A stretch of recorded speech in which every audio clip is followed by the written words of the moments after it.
Bem-vindo a mais um vídeo e este será sobre a NR9, que trata do PPRA, que é o Programa de Prevenção de Riscos Ambientais. Esta norma estabelece a obrigatoriedade da elaboração e implementação por parte de todos os empregadores e instituições.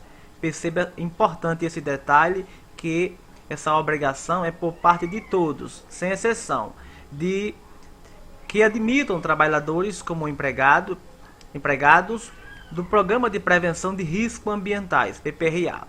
Visando o que é que visa o PPRA? A preservação da saúde e da integridade dos trabalhadores, através de quê? Através da antecipação, reconhecimento, avaliação e consequente controle da ocorrência de riscos existentes ou que venham a existir no ambiente de trabalho, tendo em consideração a proteção do meio ambiente e de recursos naturais. Portanto, grave, porque a obrigatoriedade é de todos esses empregadores e instituições que admitam esses colaboradores como empregados. Grave essa informação. Além disso, quando não forem identificados riscos ambientais nas fases de antecipação ou reconhecimento do PPRA, poderá resumir-se às etapas, ou seja, se não forem identificados os riscos aos quais a NR9 trata, esse PPA, as etapas se resumirá a antecipação e reconhecimento dos riscos e registro e divulgação dos dados. Isso é questão de concurso, guarde essa informação. Portanto, o PPRA não fica desobrigado, apenas as etapas serão menos. O PPRA ele é parte integrante do conjunto mais amplo das iniciativas da empresa no campo da preservação da saúde e da integridade dos colaboradores. Ele deve estar vinculado, articulado com o disposto nas demais normas e, em especial, com o Programa de Controle Médico de Saúde Ocupacional, ou seja, o PCMSO, que está previsto na NR7. Portanto, o PPRA deverá estar articulado com as demais normas. Quais são os riscos ambientais considerados pela NR9? Para efeito desta norma, consideram-se riscos ambientais os agentes físicos, químicos e biológicos. Detalhe importantíssimo: se a questão falar que for segundo a NR9, deve-se considerar apenas os riscos físicos, químicos e biológicos. Apesar dos riscos ergonômicos e de acidente existirem, eles não estão previstos na NR9, portanto, atente-se a esse detalhe. Existente nos ambientes de trabalho, que em função de sua natureza, concentração, intensidade e tempo de exposição, são capazes de causar dano à saúde do trabalhador. Portanto, esses riscos, sejam físico, químico, biológicos, previsto na NR9, se eles forem capazes de causar dano à saúde do trabalhador, portanto, são considerados riscos ambientais. Quais são os riscos físicos? Consideram-se agentes físicos as diversas formas de energia que possam estar expostos os trabalhadores, como exemplo, ruído, vibrações, pressões anormais, temperaturas extremas, radiações, tanto as ionizantes como também as não ionizantes, bem como infrassom e ultrassom.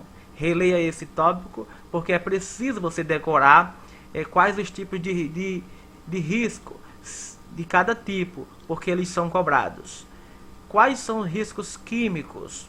Consideram-se agentes químicos as substâncias, compostos ou produtos que possam penetrar no organismo pela via respiratória. Guarde essa informação: pela via respiratória, nas formas de poeiras, fumos, névoas, neblinas, gases ou vapores, o que, pela natureza da atividade de exposição, eles possam ter contato ou ser absorvidos pelo organismo através seja da pele ou seja por ingestão.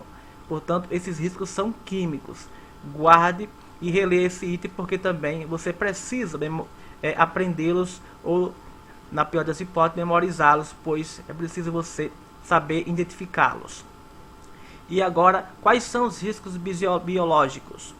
Consideram-se agentes biológicos as bactérias, os fungos, bacilos, parasitas, protozoários, vírus, entre outros. Portanto, estes são os riscos biológicos conforme a NR9. Agora, da estrutura do PPRA. O PPRA ele deverá conter, no mínimo, a seguinte estrutura, ou seja, qual a estrutura que ele deve conter no mínimo? Letra A, o planejamento anual com estabelecimento de metas, prioridades e cronograma. B, estratégia e metodologia de ação.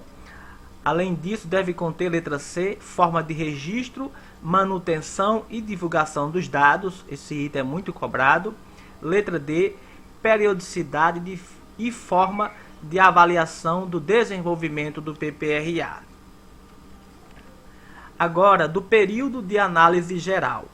Deverá ser efetuada sempre que necessário e pelo menos uma vez ao ano. Guardem essa informação do período. Uma vez ao ano deve ser analisada uma análise global do PPRA para avaliação do seu desenvolvimento e realização dos ajustes necessários e estabelecimento de novas metas e prioridades.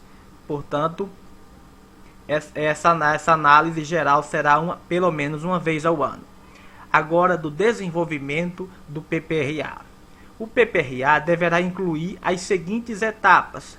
Item muito cobrado. Quais são as etapas do PPRA? Letra A, antecipação e reconhecimento dos riscos. Letra B, estabelecimento de prioridades e metas de avaliação e controle. Letra C, também uma etapa, avaliação dos riscos e da exposição dos trabalhadores. Letra D, implantação de medidas de controle e avaliação de sua eficácia. Letra E, também é uma etapa do PPRA, o monitoramento da exposição aos riscos. E letra F, registro e divulgação dos dados, também é uma etapa prevista no PPRA. Agora, da avaliação quantitativa. A avaliação quantitativa ela deverá ser realizada sempre que necessária para, ou seja, com qual objetivo se faz a avaliação quantitativa. Letra A, para comprovar o controle da exposição ou a inexistência de riscos identificados na etapa de reconhecimento. Letra B, para dimensionar a exposição dos trabalhadores. Letra C, também essa análise quantitativa ela serve para subsidiar o equacionamento das medidas de controle. Portanto, esse item é cobrado e muita atenção a ele. Agora, quem pode elaborar o PPRA? A elaboração, implantação, implementação, acompanhamento e avaliação do PPRA poderão ser feitos pelo Serviço Especializado em Engenharia de Segurança e Medicina do Trabalho, o SESMET, ou por qualquer pessoa ou equipe de pessoas que, a critério do empregador, sejam capazes de desenvolver o disposto nesta norma. Portanto, além do SESMET, o empregador pode contratar uma pessoa que a seu critério seja capaz. Portanto, não só o SESMET. Guarde essa informação, isso é uma pegadinha de prova. Da hierarquia das medidas de proteção. Item muito cobrado também. O estudo, desenvolvimento e implantação de medidas de proteção coletiva deverá obedecer à seguinte hierarquia. Qual é a hierarquia que deve se obedecer? Primeiro, deve-se ater às medidas que eliminam ou reduzam a utilização ou a formação de agentes prejudiciais à saúde. Segundo, as medidas que previnam a liberação ou disseminação desses agentes no ambiente de trabalho. Terceiro, medidas que reduzam os níveis ou a concentração desses agentes no ambiente de trabalho. Quando as medidas de proteção coletiva não forem suficientes, o que fazer? Quando comprovado pelo empregador ou instituições a inviabilidade técnica da adoção de medidas de proteção coletiva, ou quando estas não forem suficientes ou encontrarem-se em fase de estudo, planejamento ou implantação, ou ainda em caráter complementar ou emergencial, deverão ser adotadas outras medidas, obedecendo a seguinte hierarquia. Portanto, se comprovou que foi inviável ou não foi suficiente, qual é a hierarquia? Deve-se fazer medidas de caráter administrativo ou de organização do trabalho e, letra B, a utilização do equipamento de proteção individual, o EPI.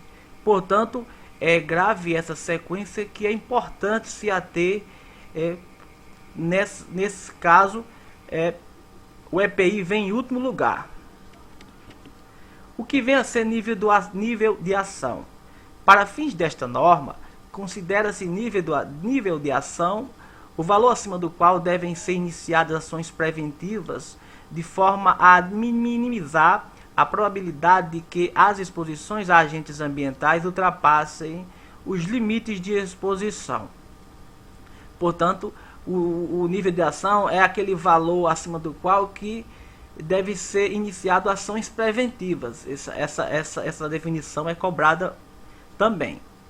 Os dados do PPRA, eles deverão ser mantidos por um período mínimo de 20 anos. Outra informação importante que é muito cobrada. Qual o período mínimo que esses dados do PPRA devem ser mantidos? Guarde, período mínimo de 20 anos. Das vibrações.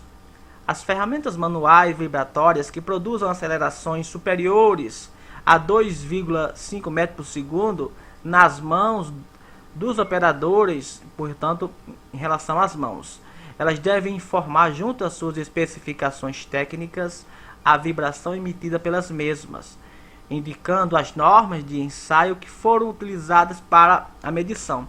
Portanto, se ultrapassar esse valor, deve indicar as especificações do nível de ação. O nível de ação para avaliação da exposição ocupacional diária, a vibração em mãos e braços, portanto, estamos falando de vibrações em mãos e braços, corresponde a um valor de aceleração resultante da exposição normalizada AREM de 2,5 metros por segundo. Portanto, o nível de ação para mãos e braços, guarde essa informação, 2,5.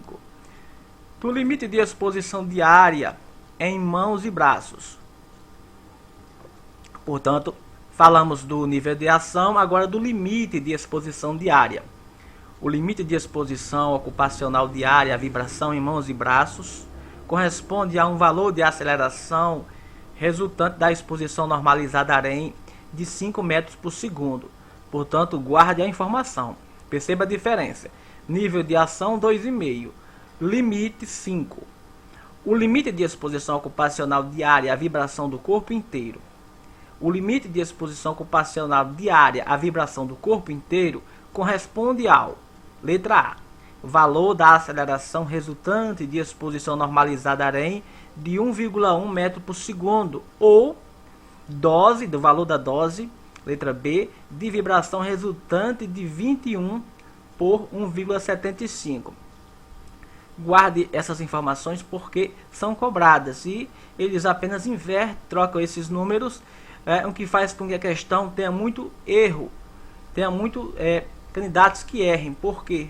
Porque eles invertem esses números ou eles alteram. Portanto, guarde muito bem que a vibração para corpo inteiro, o valor de aceleração 1,1 e a dose 21.